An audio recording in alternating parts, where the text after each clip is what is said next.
And now joining us here on the ESPN College Basketball Podcast, Maryland head coach Mark Turgeon. And Mark, prior to the season, you were very optimistic with this group, thought that it was a good group that certainly could make an impact in the Big Ten, but it's probably gone better than expected. You're 1-0 in the Big Ten with a victory at Michigan State in double overtime, 13-1 overall, and a number of those victories were without Des Wells. How did you guys pull this off to get to this point?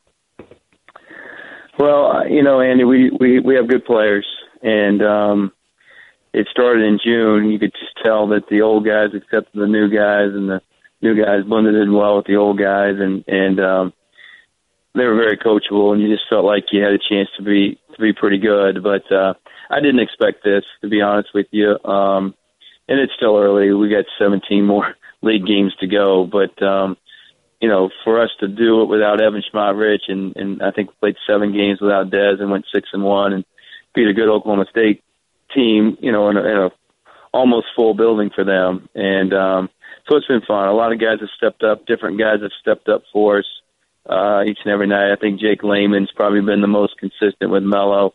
And now we're almost healthy, and it's trying to figure out the rotation. It's, everybody says when you lose guys, it's tough. Well, when you got to blend them back in when you're winning, it's tough too. So we're trying to blend in 2 guys that aren't quite 100% yet and figuring out our rotation. But it's a fun team to coach. They're very competitive, and they believe in each other. Mark, we've talked a number of different times over the years. I mean, you took over for a legend, now a Hall of Famer in Gary Williams, new to the area, but you had to preach patience with everyone, and you had attrition, and there was injuries and everything like that. How much did you just need a start like this to a year, especially venturing out into a new conference like the Big Ten? Yeah, there's been a lot of things that I wasn't anticipating when you take the Maryland job, switching leagues and all the things that have happened. But really, I just wanted a team that I could coach and wanted to be around because, as Seth knows, that's what makes it fun. And there's so much that comes with this job. You got to enjoy your team, you got to enjoy your players, and you got to want to go to practice every day. And we're able to do that now. And it's just a fun group to be around. And the start's great. That's icing on the cake. But for me, just personally, I wanted to be happy day to day. And winning or losing, you want to win. Winning's the greatest thing, and that's why we're all in it. But just to be happy and coach your team and make them better is really why we do it. And then the rest of the stuff just kind of comes with it. So for me personally, it's been nice to be around a group that's been very fun to coach. Turge, since you've been here, you really haven't had a point guard that you could connect with, and I think that's the most important thing for a head coach, especially a guy that played your position. How much fun is it having a guy like Melo Trimble, who, forget about him being a freshman, that you're on the same page with and you kind of see the game through the same filter? Yeah, he's pretty special, and the thing about him, he just never gets sped up. He didn't have his best game yesterday. Obviously, he was 2 for 13, had 4 turnovers, but figured out how to get to the foul line and help us win the game. And I thought he was terrific defensively. But he just gets it, and he gets us into our stuff. And he doesn't have to look over at me every time. We're running a system now, and the players know what they're supposed to do, and they just need to go out and do it. And he kind of gets us going in the right direction. And he gives everybody a sense of calm and a sense of poise and a sense of confidence out there because he's such a good player. And we play through him. With Des back, we play through both of them. And in certain games, we play through Jake. So those guys are all important. But Melo's been terrific. And I'm hoping we can get him more rest as the season goes on. Thank God he got in foul trouble yesterday because I didn't take him out the last 30 minutes. And the foul trouble in the first half really helped him get through that game. You mentioned Jake Lehman, moving him to the 4. Is that something, obviously it was part of that, a necessity, but was that something that in the summer with his skill set and his ability to run and put pressure on the defense, is that something that you were planning on doing? And obviously his transition has been terrific. Yeah, I think it's something we've always done. If you go look back his freshman year, he played, when we finished the season, we started to play well. Jake was playing the 4. Last year at times he played the 4, not as much. We didn't have the depth at the guard position that we needed. And then we got lucky. Evan gets hurt, we were going to play Jake at the backup 4. Then he becomes our starting 4, and he's just thrived in it, and he loves it. He's got a great feel for it. It's helped his game, and he's become a much better post defender. He really wasn't a very good post defender his first couple of years. He's really worked on that. He's become a better post defender and an excellent rebounder for us. So his game has grown, which has made it better. And then I think the game's just slowed down for Jake finally. You know how it is, Coach. Sure. At some point, the light bulb comes on. The game's just moving slower for him. He's making better decisions. Didn't play well yesterday at all for Jake, but played well defensively and then obviously helped us win. Mark, a very good defensive battle in the first half, you could argue. The Kentucky-Louisville game was a defensive game, but there's a problem in college basketball right now. I mean, offensively, teams just can't shoot overall. How do you solve that? How do we get the games a little bit more entertaining going forward? Yeah, it was really disappointing because I think Tom and I both like to run. I think we both like to score points. I think we were both averaging in the mid to high 70s going into that game, and it was frustrating. Neither team was any good the first half, and we had a lot of open looks. And throughout the game, I think we had 11 wide open threes and made 2 of them. So I think it was just the first game in the Big Ten. The game had no flow. It was by far the best we played defensively all year. I thought we were really good against Iowa State defensively, but I thought yesterday we were at another level defensively. They didn't get a lot of open looks on us. And, I think it's just part of the game. But, it's frustrating. I don't like it. I didn't enjoy coaching that game. My players after the game, did you enjoy that, Coach? I said no, because I like to score points. And so I don't know how we fixed it, Andy. We're trying.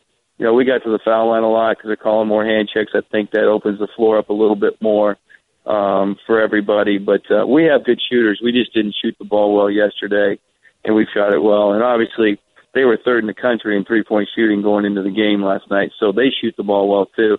I think last night's game was just a little bit of an aberration compared to what our teams usually play.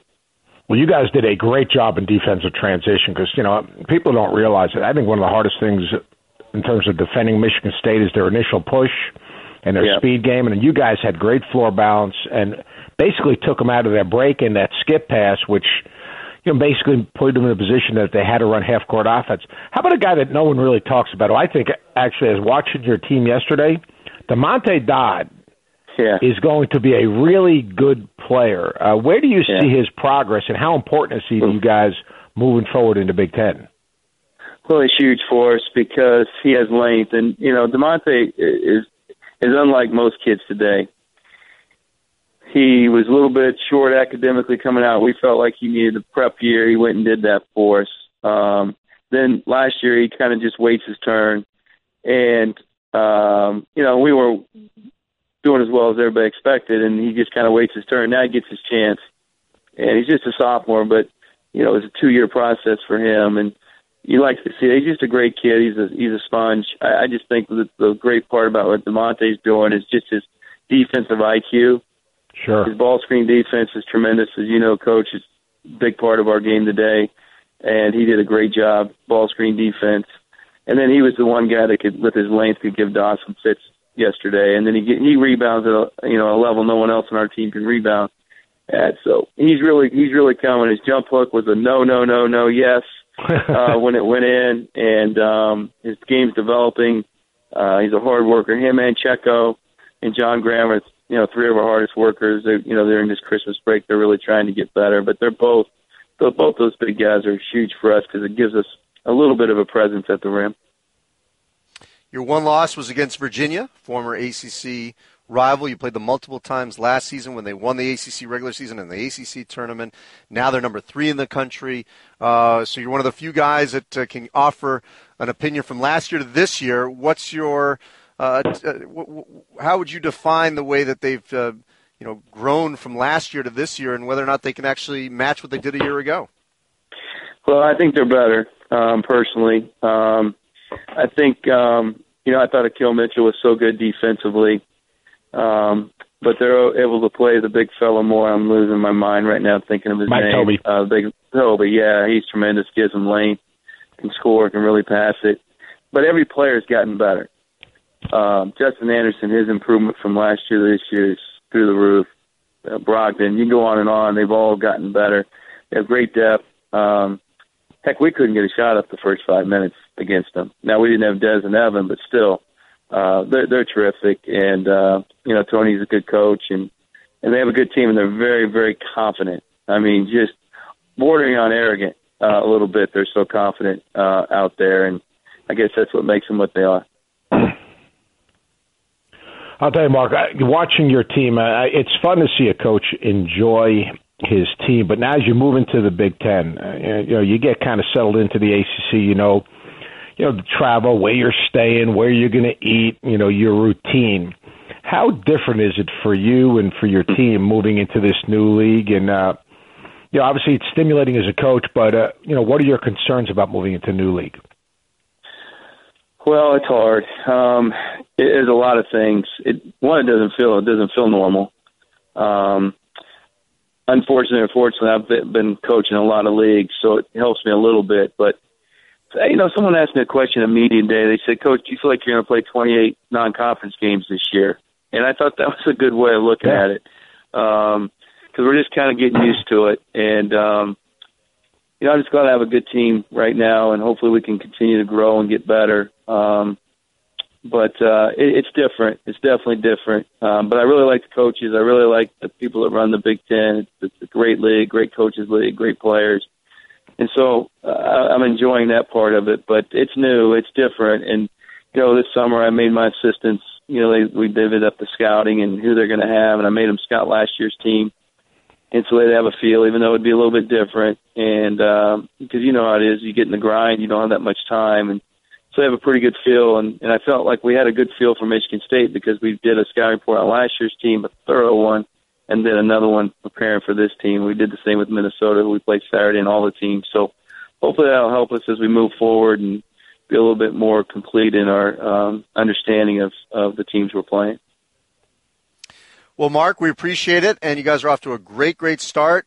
Multiple road wins. The Iowa State game was like a road win in Kansas City. You win at Oklahoma State. You win at Michigan State.